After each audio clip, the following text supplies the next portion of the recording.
자, 우리 하나님 말씀은 고린도전서 3장 10절부터 15절까지 보겠습니다. 고린도전서 3장 10절부터 15절입니다. 같이 읽겠습니다. 시작. 내게 주신 하나님의 은혜를 따라 내가 지혜로운 건축자와 같이 터를 닦아두매 다른 이가 그 위에 세우나 그러나 각각 어떻게 그 위에 세울까를 조심할지니라. 이 닦아둔 것 외에 능히 다른 터를 닦아둘 자가 없으니 이 터는 곧 예수 그리스도라. 만일 누구든지 금이나 은이나 보석이나 나무나 불이나 집으로 이 터 위에 세우면 각 사람의 공적이 나타날 터인데 그 날이 공적을 밝히리니 이는 불로 나타내고 그 불이 각 사람의 공적이었다는 것을 시험할 것입니다. 만일 누구든지 그 위에 세운 공적이 그대로 있으면 상을 받고 누구든지 그 공적이 불타면 해를 받으리니 그러나 자신은 구원을 받되 불 가운데서 받은 것 같으리라. 아멘. 하나님 아버지, 오늘 또 우리가 주 앞에 나왔습니다.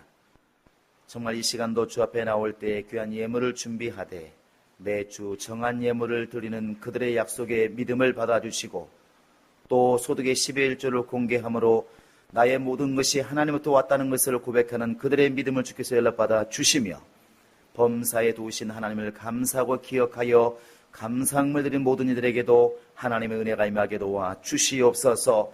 저들이 참으로 물질을 포기하고 주 예수를 택했사오니 하나님께서 은혜 위에 은혜가 머물게 도와 주시고 하나님이 더 많은 걸 채우사 저들의 환경이 형통해지게 도와 주시며 육체가 강건해지게 도와 주시며 저들의 신앙이 하나님의 성령으로 충만한 복된 삶이 되게 도와 주시옵소서.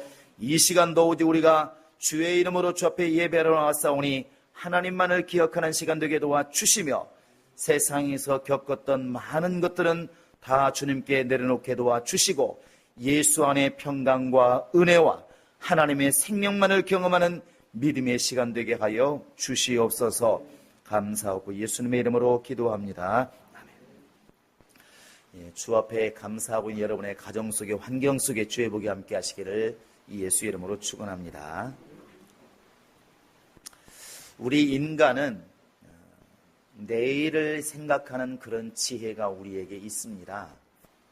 이것은 아이든 어른이든 다 마찬가지고 또 사람뿐만 아니라 생명체를 가진 그런 동물들도 내일을 준비합니다. 그래서 곰들이 가을까지 되면은 많은 이렇게 살을 비축해서 추운 겨울을 준비하기도 하고 또 다람쥐 같은 경우는 도토리나 밤을 모아서 굴 속에 저장을 합니다. 누가 시켜서 그런 것이 아니라 생명을 가진 존재들은 다 그렇게 내일을 준비하는 그런 지혜가 있다는 것입니다. 사람도 우리는 지금 영생이란 말을 많이 쓰고 있으니까 우리가 이렇게 믿는 사람들만 영원을 사모하는 것처럼 말을 하지만 사실은 믿는 사람보다 불신자들이 영생하고 싶은 욕심은 더 큰 것 같습니다. 그래서 우리가 너무나 잘 알고 있는 진시황도 불로초를 구하러 다녔다는 게 뭐겠습니까? 영원히 살고 싶다는 것입니다. 달리 말하면 죽고 싶지 않다는 것이죠. 그래서 불신자들도 누군가가 숨을 거두게 되면 아마 좋은 데 가셨을 거야 이렇게 서로 위로합니다. 아버님은 어머님은 착한 일 많이 하셨으니까 좋은 데 많이 가셨을 거라 말을 하죠. 근데 그들도 뭔지는 모르지만 육체가 마지막이 아니고 무언가 있을 것이라는 그런 예견을 한다는 것이죠. 불신자라고 해서 내일을 준비하고 영생을 사모하지 않느냐? 아닙니다. 똑같이 합니다. 그러나 우리에게는 하나님의 약속이 있는 내일이 있다는 것이 좀 다른 것뿐이죠. 사람은 항상 이렇게 내일을 준비하는 것이고 신앙생활 자체가 뭐냐고 물어보면 내일을 준비하는 것이 그게 신앙생활이라고 말할 수가 있습니다. 전도서 3장 11절에 보시면 성경은 그렇게 기록하고 있습니다.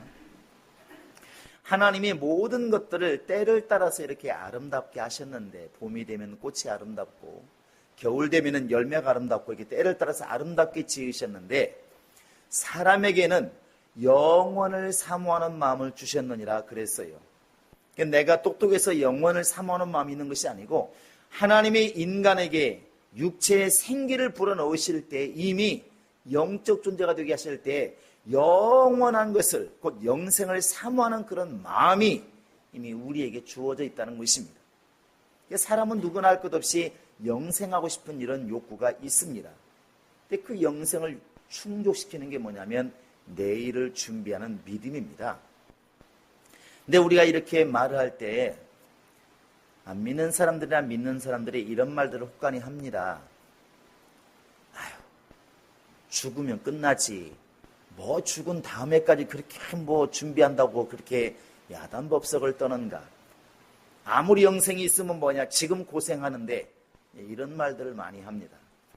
불신자가 이 말하는 것은 그냥 이해를 합니다. 그들은 영적인 것을 볼 수도 없고, 그들이 뭐 귀신을 쫓아보았겠습니까? 귀신의 존재를 압니까? 사람이 죽은 다음에 그 영이 하나님께 가서 심판받는 걸 알겠습니까? 그들은 그런 것에 대한 두려움이나 그런 막연하기는 모르겠지만 모르니까 그들은 그런 것에 대해서 이렇게 얘기하지 않습니다. 그러나 예수님이 너무나 분명하게 내일이 있음을, 영의 세계가 있음을 우리에게 일러주었다는 것이죠. 그래서 요한계시록 22장 12절에 보시면 내가 줄 상이 있어서, 예수님 말씀하시죠. 내가 줄 상이 있어서 각각 그 행한 대로 내가 갚아주리라. 갚아주리라는 것은 지금 갚아주었다가 아닙니다. 앞으로 될 일을 말씀하시는 것이죠. 그게 요한계시록 아닌가요? 그러니까 지금 내가 행한 것을 지금 내가 갚는 게 아니라 네가 행한 것에도 때가 있을 것인데 그때가 되면 내가 갚아줄 것이다. 그 내일을 얘기하는 겁니다. 내일을.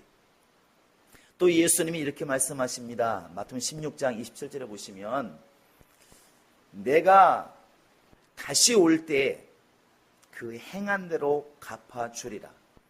예수님이 오실 때가 분명히 있다고 말씀하십니다. 이건 오늘이 아닙니다. 그 말씀하실 때가 내일을 말하는 것이죠. 우리가 미래라고 말하는 내일을 말하는 것입니다. 예수님이 오실 때에 그동안에 행한 것에 대해서 마치 5달란트, 2달란트, 1달란트 비율을 든 것처럼 잘한 사람에게는 칭찬이 있을 것이고 못한 자에게는 책망이 있을 것이고 이 심판을 분명하게 할 것이라는 사실입니다. 경고죠. 이것은 한마디로 말하면 내일이 있다고 하는 것을 주님께서 우리에게 일러준 겁니다. 신앙생활은 내일을 준비하는 것입니다. 자, 신앙생활은 내일을 준비하는 것이다. 시작. 신앙생활은 내일을 준비하는 것이다. 신앙생활은 내일을 준비하는 것이다. 또 이렇게 말하니까 오늘이 며칠입니까? 29일인데 30일 준비하라는 얘기인가 보다. 그런데 그런 내일을 말하는 게 아니라 미래를 얘기하는 것입니다. 더 엄격히 말하면 내 육체의 마지막이 오는 그 날, 육체의 마지막이지만 내 영혼이 다시 한번 새로운 삶을 시작하는 그 날을 미리 볼 수 있는 것, 믿음은 바라는 것들의 실상이라고 그랬으니까 내가 지금 죽지 않았지만 언젠간 죽을 게 분명하다면 그 죽게 되는 그 날에 내가 어찌 될 것인가를 미리 보고 준비하는 것, 그게 믿음 생활이고 신앙 생활입니다. 육신적으로는 보험이라 말할 수 있겠죠. 보험이라는 게 뭐겠습니까? 차 사고 나지 않았지만 차 사고 날 것을 미리 바라보고 준비해 놓는 것이 그게 보험이지 않습니까? 그날 가서야 당황한들 뭐가 해결되겠습니까?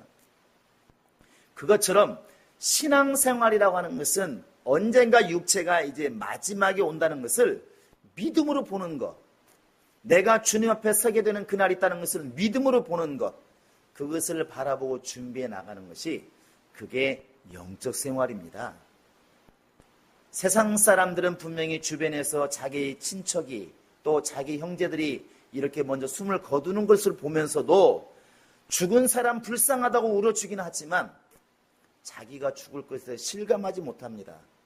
그때를 내다보지 못한다는 것이죠. 그러나 믿음은 내일을 보는 것입니다.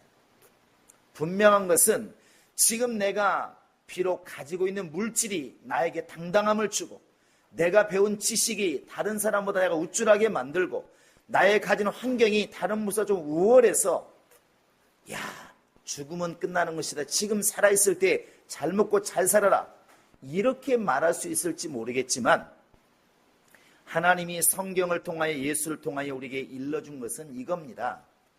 내 영혼아 이제 먹을 것이 풍성해졌으니 이제는 먹고 쉬자 이렇게 말할 때에 내가 오늘 밤 네 영혼을 취하리니 네 재산이 네 것이 되겠느냐. 과연 네가 지금 그렇게 남들 앞에서 떵떵거리고 자신 있게 말하고 남들 앞에서 자랑스러워하는 그런 물질과 건강과 그런 모든 환경들이 과연 네가 목숨이 딱 끝나는 그날, 예수 앞에 바로 세워지는 그날, 영혼이 세워지는 그날에도 과연 그 물질이 나를 살릴 수 있을까? 지금 내가 알고 있는 이런 세상의 지식들이 나를 살릴 수 있을까? 내가 남들보다 기운이 세고 건강하다고 말하는 이런 건강이 과연 내 영혼을 살릴 수 있을까? 주님이 이렇게 물으신다는 사실입니다. 신앙생활은 이 육체가 다하는 그날을 바라보는 것이 믿음입니다. 비록 지금 아무런 병이 없어 건강해도 언젠가는 이 육체는 땅으로 돌아갈 것이다. 그것을 바라보는 게 믿음 아니겠습니까? 지금 내가 많은 물질을 가지고 있어도 아무리 넓은 땅을 가지고 있어도 이 땅과 재산이 결국에 내 영혼을 살리지 못할 것이라는 것을 미리 보는 게 그게 지혜라는 것이죠. 그래서 하나님 말씀하시는 것은 준비하라는 것입니다. 자기 영혼을 위해서 예비하고 준비하라는 것입니다. 물질도 땅에 있는 것을 자랑하지 말고 주님께 맡겨진 하늘에 쌓아진 물질을 가지고 자랑하라고 주님 말씀하고 있는 것입니다. 너희 보물을 하늘에 쌓아두어라. 거기는 좀과 동록이 해하지 못하느니라. 왜 이런 말을 했을까요? 주님은 육신의 삶과 영의 삶을 이미 양쪽을 다 보고 있다는 것입니다.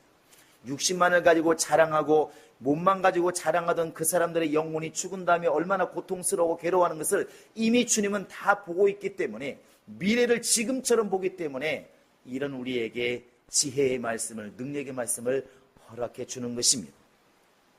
신앙생활은 결국 주님 앞에 섰을 때를 예비하고 준비하는 것이 그게 참 신앙생활입니다. 그런데 어떤 것이 과연 지혜일까?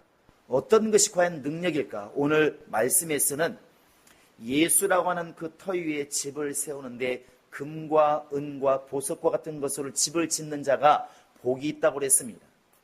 근데 이 터는 뭐겠습니까? 예수 그리스도라고 너무나 정확하게 나와 있습니다. 우리 11절 한번 읽어보시겠습니다.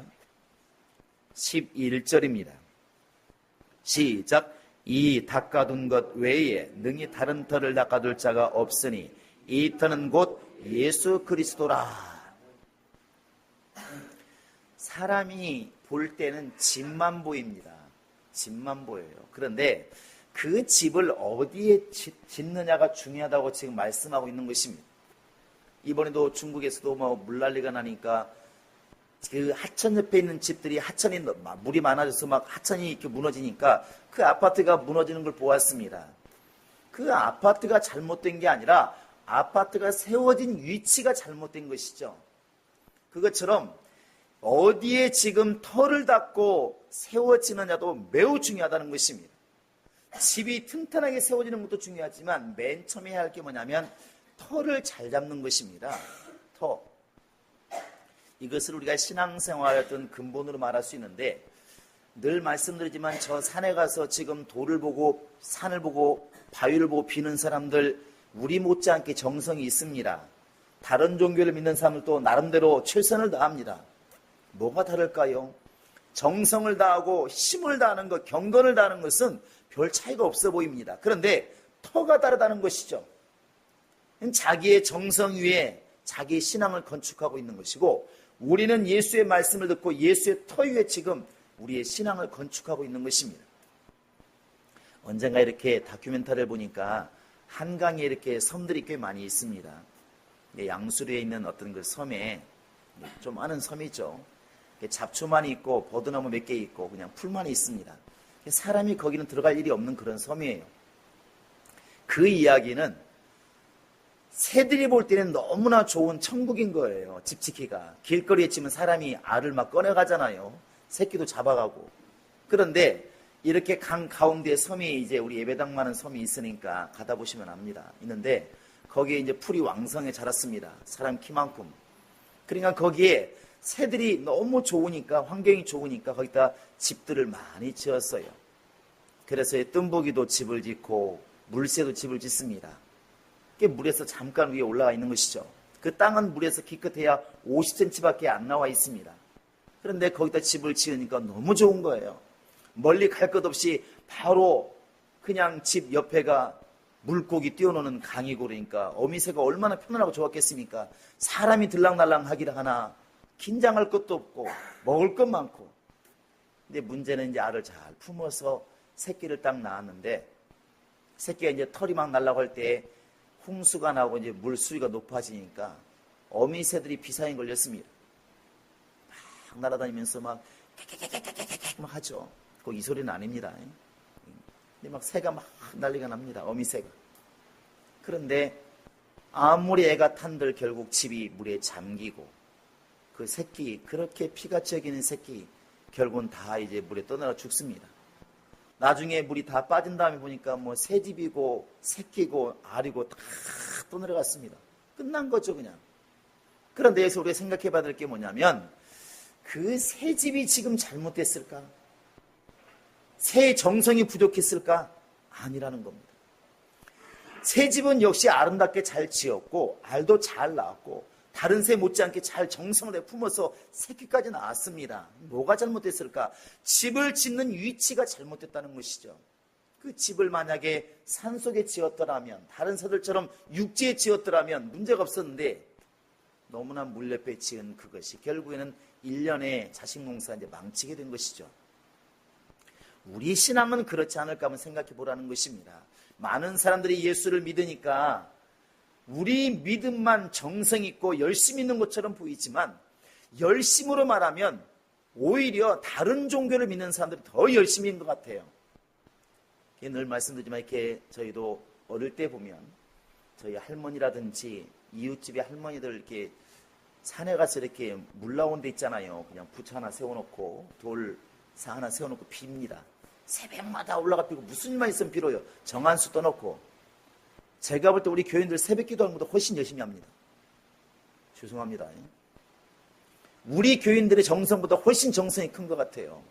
그분들은 아침에서 열심히 하고 머리도 정갈하게 빗고 옷도 깔끔하게 입고 빈다고요. 그런 정성이나 그런 믿음과 기대를 생각하면 우리 못지 않다는 것이죠. 그런데 왜 우리가 그들이 잘못됐다고 말을 할까? 지금 아까 우리가 새를 얘기한 것처럼 집 자체가 그들의 정성이 그들의 믿음이 우리보다 못난 게 아닙니다. 다만 터가 오늘 말씀처럼 예수 그리스도로부터 지어진 집인가, 예수 없이 자기의 정성과 자기 생각으로 지어진 신앙생활인가, 여기에서 어마어마한 차이가 있다는 사실입니다. 차이가 있다는 것이죠. 세상에서 보니까 이렇게 공인이란 말을 씁니다. 공인. 그걸 우리가 이렇게 뭐 집을 매매할 때도 계약할 때도 반드시 뭘 받는다고요? 너무나 긴장하셨나요? 아니면 집을 팔아본 적이 없나요? 도장. 도장인데 무슨 도장? 아버지 도장 찍는다고 될 일이 아닙니다. 공인중개사가 같이 개입해가지고 찍어준 게 파는 사람 거, 사는 사람 거, 그 다음에 누구게 필요하다고요? 공인중개사의 도장이 필요하다는 것이죠. 우리가 그걸 공증이라고 말합니다. 국가에서 인정하는 사람이 확실하게 인정했느냐는 게 중요하다는 것이죠. 그래서 전세를 사는 사람들이 남의 집에 전세를 이렇게 얻게 들어갔을 때 가장 먼저 하는 게 뭡니까? 뭐 확정일자를 받고 이런 거 하잖아요. 왜? 나라에다 내가 지금 이사 왔다고 하는 것을 공증을 받는 것입니다. 나중에 문제가 있을지 모르겠 주인이 내가 이사 들어간 다음에 융자를 받아 써버린데 집이 넘어가게 되었을 때 내가 언제 이사 왔는지를 모르게 되면 후순위가 되어서 전세금도 못 받고 나올 수가, 쫓겨날 수가 있으니까 그런 걸 대비해서 공증을 받아 놓잖아요. 물건도 마찬가지입니다. 물건도 우리가 국가에서 인정하는 KS, 뭐 ISO 이런 게 뭐냐면 공인된 기관에서 인정한다는 것이죠. 그 물건은 나라에서 이것은 내가 인정한다. 또 나름대로 그 협회에서 인정한다. 그런 표시가 되는 것입니다. 그게 뭐가 다르냐면 사람들이 볼 때 저것은 믿지 못하고 이건 믿는 것이고 이렇게 이제 갈라지는 것입니다. 그 신앙도 마찬가지라는 것이죠. 하나님께서 보실 때 하나님이 인정하시는 믿음은 오직 예수 그리스도이십니다. 그래서 요한일서는 너무나 분명하게 예수가 곧 아들이신데 아들이 있는 자에게는 생명이 있고 아들이 없는 자에게는 생명이 없다. 이렇게 말을 해요. 내 안에 예수 그리스도가 주인으로 자리 잡고 있으면 내 안에 하나님의 생명이 있는 것이고 내 안에 예수가 없으면 나는 생명이 없는 자라는 것이요. 비록 지금 육체가 숨을 살고 있으나 내 영혼은 죽어있는 영혼이라고 지금 주님께서 말씀하시는 겁니다. 그래서 우리는 예수로 행하는 것이 매우 중요하고 예수를 믿는 순간부터 우리는 새로운 사람이라고 하는 사실을 늘 머릿속에 자각하셔야 됩니다. 그래서 고린도서 5장 17절에 보시면 이제 그리스도 예수 안에 있으면 곧 예수로 너희가 거듭났으면 너희는 새로운 피조물이다. 다시 만들어진 그런 존재이다. 이렇게 주님이 말씀하고 있는 것입니다. 그렇게 예수라는 그 이름 위에 내 인생이 설계되어지고 나의 모든 삶이 설계되어질 때에 바로 그것이 주님께서 보실 때에 하나님이 인정하시는 인생이 된다는 것입니다. 자, 내 영혼아 하나님께 나를 기억시키자. 시작. 내 영혼아 하나님께 나를 기억시키자. 내 영혼아 하나님께 나를 기억시키자. 여러분 그것은 예수로 행할 때 기억되십니다. 그래서 여러분들이 늘 우리가 신앙생활할 때 예수를 늘 말할 수밖에 없는 것이 바로 여기에 있습니다. 그 다음에 똑같은 집을 짓는데 누구는 금으로 짓고 누구는 집으로 짓느냐. 무슨 차이가 있을까요? 하나는 불로 태워보니까 불에 타버려서 없어지더라. 근데 하나 집은 불을 태워도 그대로 남아있더라. 하나님이 원하시는 것은 불에 태워도 남아있을 집을 세우라는 것이죠. 하나님께서 믿음이라는 것으로 점검해봤더니 어떤 사람은 자기 열심으로 해서 아무것도 남아있는 게 없고 어떤 사람은 믿음으로 봉사하고 헌신하니까 그 모든 것이 남아있더라는 것이죠. 이것을 구체적으로 보면 마태복음 7장 24절에 보시면 이하에 보면 이렇게 나와 있습니다. 내 말을 듣고 순종하는 사람, 실천하는 사람은 마치 반석 위에 집을 짓는 사람과 같다. 근데 내 말을 듣고도 곧 예수의 말씀을 듣고도 행치 않는 사람은 불순종한 사람은 마치 모래 위에 집을 짓는 것 같다. 반석 위에 짓는 집이나 모래 위에 있는 집은 똑같이 아름다운데 나중에 하나님께서 홍수를 보내봤더니 하나 집은 그대로 있고 하나는 다 떠내려 가더라는 것이죠. 그 차이가 어디 있느냐? 하나님의 말씀에 순종하는 사람과 순종하지 않는 사람. 달리 말하면 하나님 말씀 앞에서 자기 고집을 꺾고 자기 의지를 꺾고 하나님의 뜻을 따라가는 사람과 하나님 앞에서 내 생각에는 이렇고 하는 사람과 전혀 길이 다르다는 것이죠. 그래서 바로 이 반석 위에 세운 집, 금과 은과 보석으로 지은 집이 뭐냐? 한마디로 말하면 주의 말씀에 순종하는 자입니다. 하나님 말씀이 그렇다고 하면 그런 것이고 아니라면 아닌 것이죠. 하나님께서 하라고 하면 하고 말라 하면 하지 않을 수 있는 그런 용기, 그것이 결국 하나님이 기뻐하시는 믿음이라는 것이죠. 이제 그런 생각이 듭니다. 우리도 이렇게 보면은 누군가가 이렇게 내 말을 들을 때 특히 부모들은 그 느끼잖아요. 너무나 힘들고 어려운 중에도 아이들이 이렇게 말을 잘 듣고 순종할 때 부모들은 감동이 있잖아요. 나중에 이런 말 하지 않습니까? 야, 나는 그때 네가 너 어려운 거 알고 있었다. 감기 걸리고 힘들었는데 너 그렇게 도와주는 거 보니 너무 마음이 기쁘더라. 나 감동받았다. 이런 말 많이 합니다. 건강하고 넘칠 때 도와주는 것도 좋지만 자기는 도저히 그렇게 할 수가 없는데도 불구하고 우리를 이렇게 도왔을 때, 나를 돕고 내 말을 따랐을 때 보는 사람이 감동한다는 것이죠. 그게 성경의 믿음의 사람들인 것 같습니다. 네가 나 때문에 눈물 흘리고 나 때문에 고생하고 나 때문에 몸부림치고 정말 죽을 고생하면서 나를 섬긴 것들을 내가 보았노라. 이게 감동이라는 것이죠. 그게 순종이란 말로 이제 우리가 말하고 있는 것입니다. 그래서 주의 말씀을 주야로 묵상하는 자가 복이 있다고 시편 1편에서는 말하고 있는 것이고, 청년들이 어떻게 하는 뜻대로 살아갈 수 있을까? 주의 말씀을 듣고 삼갈지어다. 삼간다는 것은 조심한다는 것입니다. 결국 하나님이 우리의 신앙을 보석처럼 보는 것은, 풀처럼 보지 않고 보석처럼 보는 것은 하나님 말씀을 듣고 삼가는 것입니다. 조심하는 것입니다. 이 말씀대로 살아갈 때 내 영혼이 보석이 될 수 있다는 것이고, 내 행동이 주님께서 보실 때 보석처럼 여겨진다는 것입니다. 여러분, 이러한 믿음이 우리 안에 있기를 원합니다. 또 하나가 뭐냐면 주의 이름입니다. 하나님의 이름은 우리에게 주신 하나님의 보석과 같은 이름이지 않습니까? 그래서 성경은 이렇게 말합니다. 내 이름을 위하여. 한번 보시겠습니다. 마태복음 19장을 보시기 바랍니다. 자, 마태복음 19장 한번 29절을 보시겠습니다.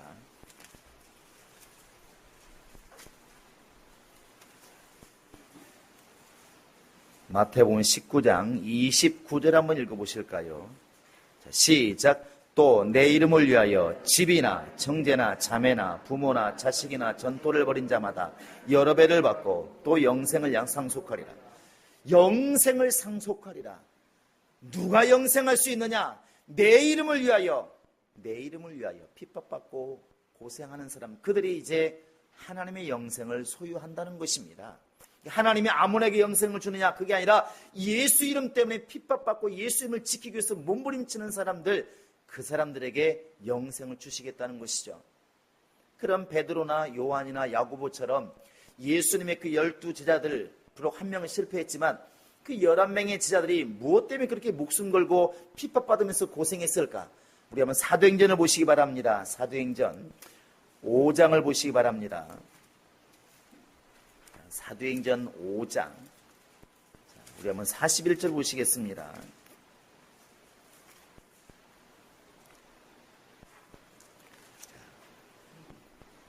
같이 한번 읽어보겠습니다. 시작. 사도들은 그 이름을 위하여 능력받는 일에 합당한 자로 여기심을 기뻐하면서 공의 앞을 떠나.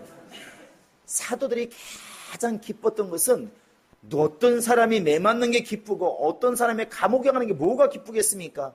세상에 예수 믿었다고 그렇게 고생하는 길이 뭐가 기쁘겠습니까? 그런데 사도들에게는 남들이 알 수 없는 기쁨이 있는 게 뭐냐면 예수 이름 때문에 고생하는 거, 예수 이름 때문에 핍박받는 거, 예수 이름 때문에 이런 고생길로 접어든 것이 오히려 기뻤다는 것입니다. 우리 행복한 교회 성도들이 그러면 참 좋겠습니다. 잘못해서 욕먹고 잘못해서 고생하는 것은 기쁠 일이 아닙니다. 그러나 내가 예수의 이름을 전하고 예수의 이름을 지키고 예수의 이름을 찬양하는 것 때문에 핍박이 온다면 우리는 기뻐하셔야 됩니다. 그게 바로 하나님의 나라에서는 상으로 돌아온다는 것입니다. 할렐루야. 빌립보서 2장 19절에도 보시면 예수님이 십자가에 순종하셨을 때 세상에 수많은 이름이 있지 않습니까? 사람도 이미 70억 개 이상의 이름이 있고 나무도 이름이 있고 풀도 있고 짐승도 다 이름이 있습니다. 하다못해 돌도 이름이 있습니다. 그런데 그 모든 이름 위에 뛰어난 이름을 주셨다. 곧 예수 이름을 주어서 그 이름 앞에 모든 자들이 무릎 꿇게 하셨느니라 이렇게 되어 있습니다. 그 이름이 지금 여러분과 지금 나에게 주어져 있고 요한복음 17장에 보시면 알겠지만 예수님이 이렇게 기도하십니다. 아버지여, 내게 주신 아버지의 이름으로 정말 저들을 지켰는데 이제는 그 이름을 저들에게 주었사오니 여러분과 지금 나에게 주었다는 것이죠. 그 예수의 이름이 우리에게는 능력이 되는 것이고 그 이름으로 행할 때 주님께서 우리를 보석처럼 여기신다는 것입니다. 할렐루야. 그래서 귀신도 그 이름으로 쫓겨가는 것이고 우리가 찬양하되 그 이름 앞에 무릎 꿇어 찬양하는 것이고 기도할 때도 그 이름으로 기도하는 것이고 예배도 그의 이름으로 예배하는 것이고 우리의 삶이 예수의 이름으로 행해질 때에 비로소 주님께서 우리의 심령과 우리의 모든 삶을 이렇게 보석처럼 여긴다는 것입니다. 우리 예수 믿는 사람들에게는 예수의 이름과 예수의 말씀이 우리에게는 보석이 되는 것입니다. 하나님께서 보실 때는 그 말씀에 순종하고 그 이름 앞에 무릎 꿇는 사람이 보석으로 보이지만 우리 입장에서는 하나님이 우리에게 주신 예수 이름과 그의 말씀이 복이라는 것입니다. 그래서 끊임없이 예수의 이름을 부르고 의지하고 끊임없이 주의 말씀을 읽고 상고하고 그 말씀에 순종하고 이것이 우리 신앙생활이고 이것이 결국에는 내일을 준비하는 지혜라는 것입니다. 말씀이 없으면 왜 위험하냐면 자기 생각을 자꾸 앞세운다는 것이죠. 하나님은 이렇게 말씀하신데 말씀이 없으면 아는 게 없으니까 자꾸 내 생각에는 이렇게 하면 하나님 기뻐하시겠지 저렇게 하면 기뻐하시겠지 자기 생각을 이렇게 내세우기 때문에 위험한 것입니다. 우리가 또한 예수 이름을 믿지 않으면 자꾸 자기 이름을 내는 것입니다. 무슨 일이 벌어지면 누군가가 칭찬했습니까? 대단하십니다. 나는 날 때부터 똑똑한 사람이라고, 날 때부터 대단한 사람이라고, 이런 생각이 오면 이제 넘어지는 것입니다. 여러분과 내가 신경 써야 것은 따라 사시 바랍니다. 예수의 이름을 의지하고, 주의 말씀에 순종하고, 여러분, 이것은 가장 기본입니다. 사람이 먹고 사는 것이 모든 삶의 기본인 것처럼 신앙생활의 기본은 딱 주의 이름을 의지하는 것과 주의 말씀에 순종하는 것입니다. 예수 이름은 많이 쓰면 쓸수록 주님이 기뻐하시고, 하나님 말씀은 순종하면 순종할수록 하나님 우리를 기뻐하셔서 보석처럼 여긴다는 것입니다. 여러분, 우리가 지금 예수의 반석 위에 자꾸 세우라는 얘기를 잘 명심해서 들으시기 바랍니다. 내 지금 드리는 예배가 어디에 기초를 두고 있는가? 나의 인생이 지금 어디에 기초를 두고 있는가? 나의 선한 행실이 지금 어디에 기초를 두고 있는가? 예수에게 기초를 두고 있다면 하나님이 기억하는 인생이 맞습니다. 그러나 내 정성이나 상식에 기초를 두고 있다면 주님이 기억하는 삶은 아니라는 것이죠. 하나님은 장차 주님이 오시는 그날에 우리 영혼이 기억할 수 있는 그런 영혼 되기를 원하고, 하나님 나라 갔을 때 쫓겨나는, 빨가벗고 쫓겨나는 그런 믿음이 아니라 면류관 받고 상 받는 그런 신앙이 되기를 원하고 있습니다. 여러분, 그러기 위해서는 예수의 이름을 의지하십시오. 그 이름을 찬양하십시오. 그 이름을 전하십시오. 그 이름이 능력 있다고 많은 사람 앞에서 외치시기 바랍니다. 그리고 하나님 말씀을 늘 상고하시고 그 말씀을 가슴에 새기시고 그 말씀에 순종하려고 몸부림을 치시기 바랍니다. 당연히 어렵겠지만, 나를 꺾는 것이 어렵고 행하기가 어렵겠지만, 그러나 말씀에 순종하려고 하는 것, 그것이 바로 신앙생활입니다. 그게 내일을 준비하는 것이고, 이 예수의 이름을 의지하는 것과 말씀에 순종하는 이 믿음이 장차 내가 육체의 마지막이 올 때 비로소 천사가 나를 받들고 하나님이 기뻐하시고 어서 오라고 스데반이 마지막에 죽어가는 순간까지 주님께서 서 계신 것을 본다 할 정도로 나를 환영받는 그런 길로 인도하는 믿음이 되는 것입니다.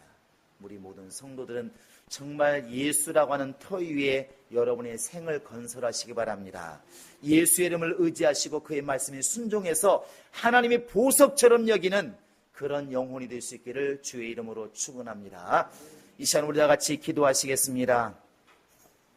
이 시간에 기도할 때 하나님이 원하시는 것은 내 생각에는 이런 말을 지금 원하시는 것이 아니라 주님 말씀하시기를 성경에 기록된 말씀은 이렇게 말하기를 주님이 원하고 계십니다. 이 시간에 기도할 때 주여, 정말 이제부터 예수의 터 위에 내 신앙이 건축되게 도와주시고 나의 삶이 하나님이 기억하시는, 하나님이 복주시는, 하나님이 인도하시는, 하나님 나라 갈 때 상받는 그런 신앙이 내 안에 있게 하소서. 내 영혼이 충만케 되게 하소서. 지금은 우리 주 예수 그리스도의 은혜와 하나님 아버지의 극진하신 사랑과 성령의 교통하심이 이제 오직 예수의 터 위에 자기를 건축하며 오직 주의 이름과 말씀으로 세상을 이기며 하나님께 나아가기를 달자는 모든 심령들 머리 위에 지금으로부터 영원토록 함께 있을지어다.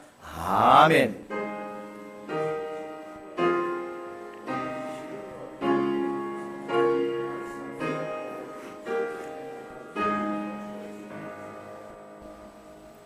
자, 우리 모든 영광